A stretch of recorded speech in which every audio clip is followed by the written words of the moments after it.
ನಮಸ್ತೆ ಬಂಧುಗಳೇ, welcome to my ಚಾನಲಿಗೆ. ಎಲ್ಲರೂ ಹೇಗಿದ್ದೀರಿ? ಎಲ್ಲರೂ ಚೆನ್ನಾಗಿದ್ದೀರಾ ಅಂತ ನಂಬಿರ್ತೀನಿ. ನಾನು ನಮ್ಮ ಮನೆ ಕಟ್ಟುವಂಥ ವೀಡಿಯೋನ ಹಾಕಿದ್ದೀನಿ, ಶೇರ್ ಮಾಡಿದ್ದೀನಿ. ಹಾಗೆ ಅದರ ಜೊತೆಗೆ ಗುದ್ಲಿ ಪೂಜೆ ಮಾಡಿದ್ದಂಥ ವೀಡಿಯೋನ ನಿಮ್ಮ ಜೊತೆಗೆ ಶೇರ್ ಮಾಡಿರಲಿಲ್ಲ. ಇದೇ ಥರ ಇತ್ತು ನಮ್ಮ ಸೈಟು, ಇವಾಗ ಈ ಥರ ಆಯಿತು.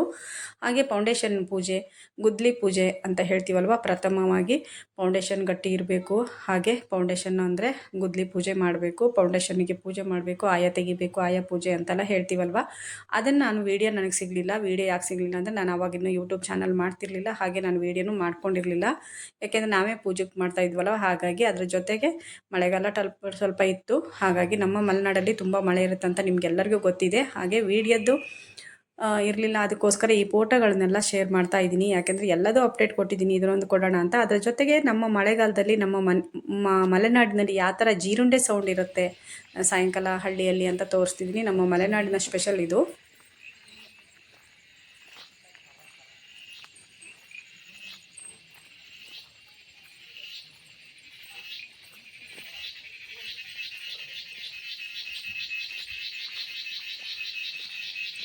ಇದು ಮಲೆನಾಡಿನಲ್ಲಿ ಮಳೆಗಾಲದಲ್ಲಿ ಸಂಜೆ ಟೈಮ್ ಸಿಗುವಂಥ ಒಂದು ಒಳ್ಳೆ ಸೌಂಡು, ಅಂದರೆ ಒಳ್ಳೆ ಮ್ಯೂಸಿಕ್ಕು.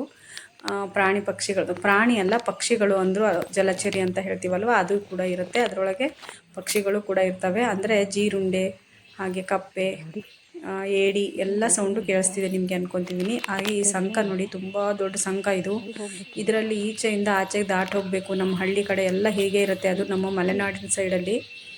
ಇದು ನಾನು ಇವಾಗ ಹಬ್ಬಕ್ಕಂತ ಆದರೆ ಮಳೆ ಹಬ್ಬ ಅಂತ ಮಾಡ್ತೀವಿ ನಾವು. ಆ ಹಬ್ಬದಲ್ಲಿ ಆಚೆ ನೆಂಟರ ಮನೆಗೆ ಹೋಗ್ಬೇಕಾದ್ರೆ ಹೀಗಿಂದ ದಾಟಿ ಹೋಗಬೇಕು. ನಾನು ವಿಡಿಯೋ ಮಾಡ್ಕೊಂಡಿದ್ದೀನಿ ಸಾಧ್ಯವಾದಷ್ಟು. ತುಂಬ ಕಷ್ಟ ಇಲ್ಲಿ ಹೋಗೋದು. ಶಾಲೆ ಮಕ್ಕಳೆಲ್ಲ ಹೋಗಿ ಮಳೆಗಾಲ ಜೋರು ಬಂದಾಗ ನಾನು ವಿಡಿಯೋ ಮಾಡಿ ಹಾಕ್ತೀನಿ ಇವಾಗ ಹೇಗಿರುತ್ತೆ ಅಂತ.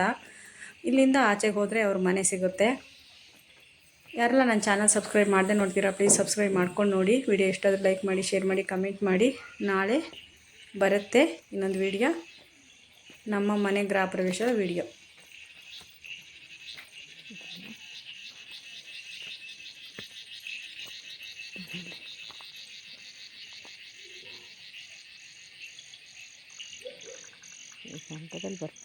ಅಲ್ಲಿಂದ ನಾನು ಬಂದಿದ್ದು ನೋಡಿ, ಇಲ್ಲಿ ಮನೆ ಇದೆ.